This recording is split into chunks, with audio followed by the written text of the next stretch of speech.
my name is Rainier and I'm a filmmaker and photographer. In this first season of Is It Really That Bad? I'm traveling through Iran. With my own rental car, I'll be discovering if Iran's a safe place to travel. I'm here to see if Iran is really that bad. In this episode, I receive a rose from a secret admirer, get laughed at by girls because their shisha makes me cough, and find out why there is a bridge over a river that doesn't contain any water. Having spent a day in the big city of Tehran, I was eager for a change of scenery, so I headed down south to Isfahan.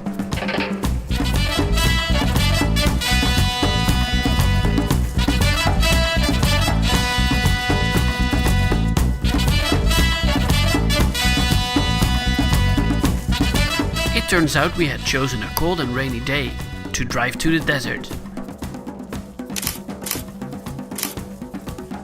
At the petrol station, we found out that petrol is dirt cheap. To fill up the tank, we only needed 250,000 rial. That's just over $6.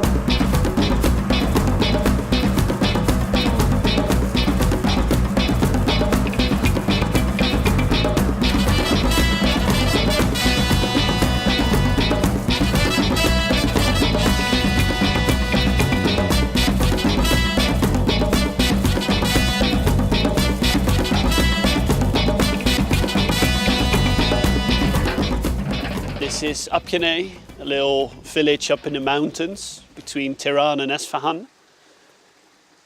And it's absolutely abandoned. We are walking around here and I get the feeling we're the only ones. So it's nice to see this very tranquil place compared to Tehran, which is busy with a lot of traffic.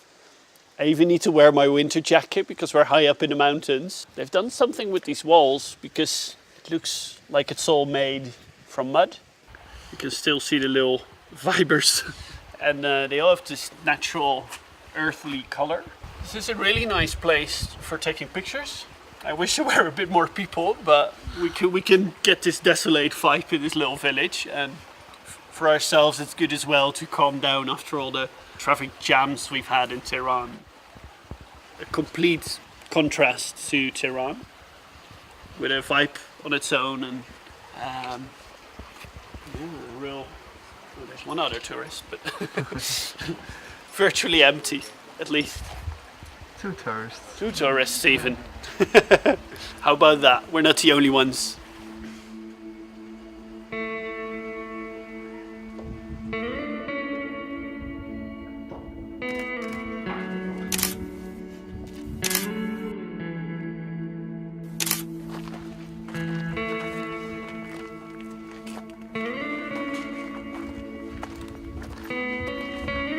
This is really nice. It's weird to see that there's all these old houses and then in the front they're like one caved in and just the remains are in the middle of this village.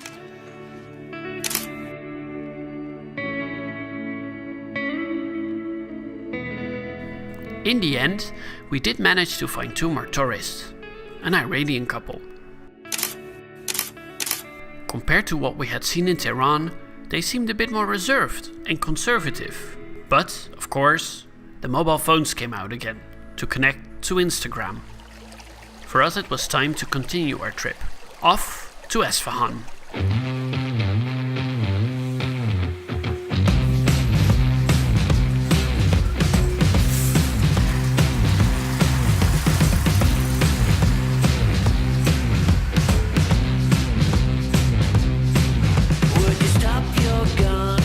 We're in the south of Isfahan. We're walking into a park to see if we can meet some local people, because apparently a lot of Iranians spend a lot of free time in parks.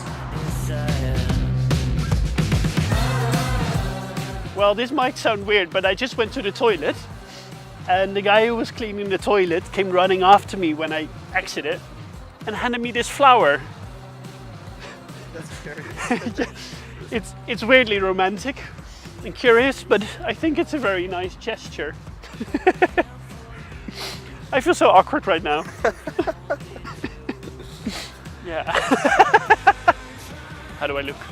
Yeah, it's perfect. Well, Ain't nobody stopping me today.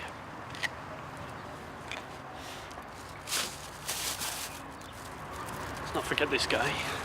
I wanted to head into town, but then I spotted a group of girls, which I thought could be interesting to talk to. Hello ladies, how are you doing? Hello. Do you speak English? Yes. All right. Can I give you a nice flower? Yeah. Oh. What are you smoking? Hubble bubble. Hubble bubble? Yes. Can I try? Yes. Hubble bubble. Oh, du vas mal de Oh, is This group of giggly teenage girls were sitting with their headscarves more off than on, out in the open. When I asked them about their hobbies, they started talking about their studies. So I asked them what they study. Graphic, like yes. Design. Yes, yes. Oh, that's nice. Science. Chemistry. Chemistry. Oh. People in Iran are pretty well educated, so I wasn't surprised that they all study a variety of topics. If that doesn't bring a surprise, let's bring in the obvious topic of marriage. Do you think it's important to get married? No. Why not? Yes, of course. No. Yes. But you say yes and you say no. Yes. Yes, Why? no, yes, no. No, why? It turns out that this is difficult to explain, for any teenager I guess. It mostly boiled down to the fact that they all want to have a bit more fun and freedom before settling down. I was very surprised that they had a very traditional side, trying to stick to family values, and also have a very modern side, which is an open look at life, mostly choosing freedom before early marriage. So we're here at the Siasapol River, and it's a river that cuts through Isfahan. Everybody told me this is one of the bridges you should take a look at because it's really pretty, but I think, okay, this is funny.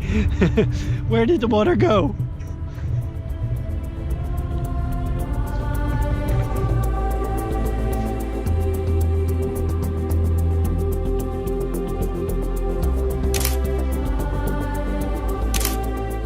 On the bridge, I ran into a Belgian Iranian, who I can sort of understand with my Dutch.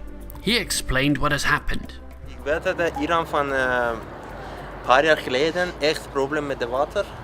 En van de Yazd staat gestopt water van deze rivier omdat mensen kan drinken. Voor de staatwater van de Yazd. Dus ze hebben daar een dam gebouwd? Ja, dam gebouwd. Voor zichzelf? Ja. En nu staat het hier droog? Ja, mensen is boos van over problemen. Eigenlijk, we kan niets doen en gewoon, we moeten wachten voor de regen. Oké, maar ja, dan moet je wel heel lang wachten op regen. Want als het 10 jaar geleden is en het staat nog steeds droog. Ja, nu is het droog. Nou, we hopen... Sounds pretty selfish that one city just grabs the water for itself, leaving Isfahan dry. I must admit, the Swan water bikes placed on such arid ground are ideal for some more pictures. In the next episode, I'm going on a shopping spree in the bazaar, find out that my beard is no match for these guys, and I spot a squirrel which is still holding its nut. Stay tuned.